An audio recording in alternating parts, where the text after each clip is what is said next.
Yeah, so low-cost sensors are small units that measure some gases, air quality gases, and so they have individual sensors inside them. Sometimes just one sensor, they just measure one gas. Sometimes they have multiple sensors.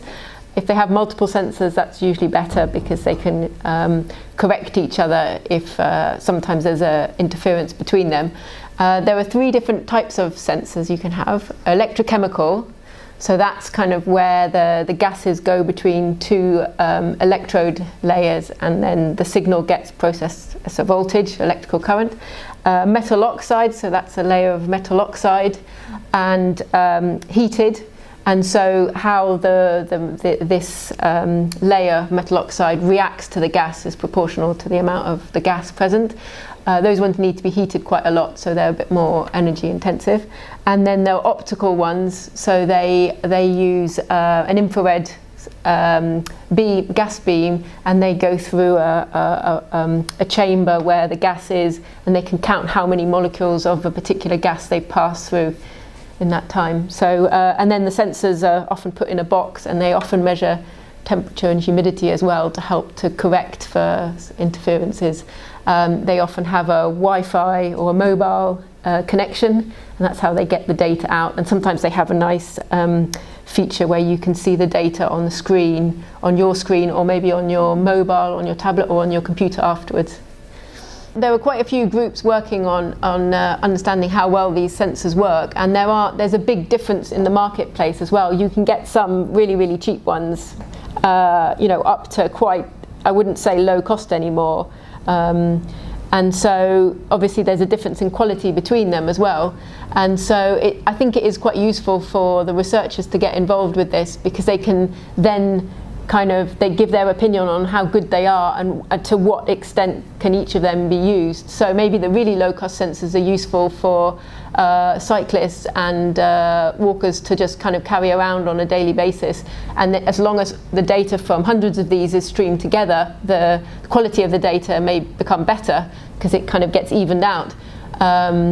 But then maybe certain warnings of using one of these really cheap ones as a one-off in your garden, because if you're not comparing it to anything else, it might not be worth. So I think places like CR2 could put a statement about how good they think the small sensors are, and kind of different times when to use them and what to be careful for. I think that's a useful thing, because I think in a way they are running ahead, they're developing faster than the researchers can keep up with. And the whole idea of smart cities has just kind of become really big, and there are sensors everywhere, and the data can get misinterpreted if we're not careful. But we don't need to, I don't think we need to worry too much about the misinterpretation, as long as we say there are different levels of data quality, because at the end of the day it's an educational thing, and the more people understand about air pollution, the better, I think. And then they realise it's an important issue. And I think in a city like Santiago, it's a very important issue, because everyone knows about it, because they have the warnings when the air pollution's bad. It does empower people to feel like they're part of the solution, and maybe some of if they track what happens with citizen science, they might be able, if the measurement was linked to their own lifestyle, where they live, or their movements during the day, then they could actually think about changing their behaviour, walking in different places, that kind of thing. And lots of little small changes of behaviour can lead to a solution.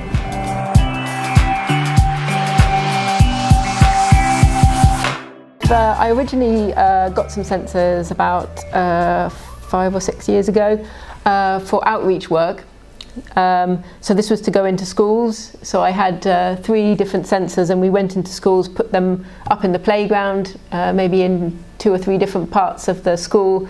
So at the entrance of the school, in the playground further around the back, and then maybe somewhere even more isolated. And we just kind of did projects where we looked at the data, and they started to understand what data is and what the values represented, and maybe compared it to the nearest reference station near them.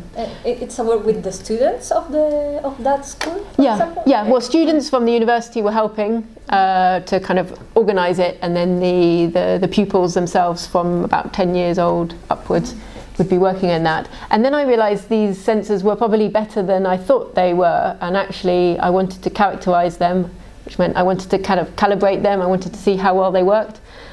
So we have a monitoring station right by my labs at the university, the main one for our city.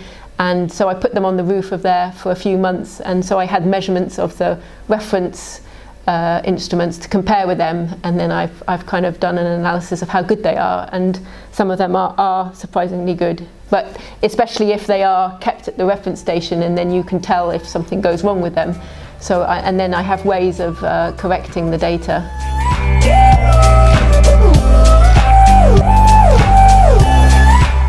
I think there's already some work being carried out on actually doing the same as me, calibrating them, so having them at the reference station. There's a reference station at the Bernard O'Higgins Park, so they can just stay there, and then you can compare them to the good reference measurements and see how well they work. Then they can be taken out to other places.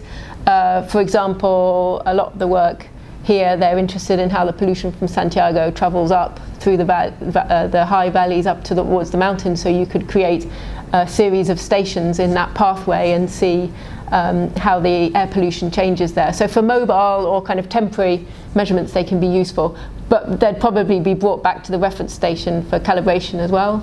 I think they'd be really useful for outreach activities, citizen science within and also community engagement, could have projects working with communities, getting them to take their own measurements.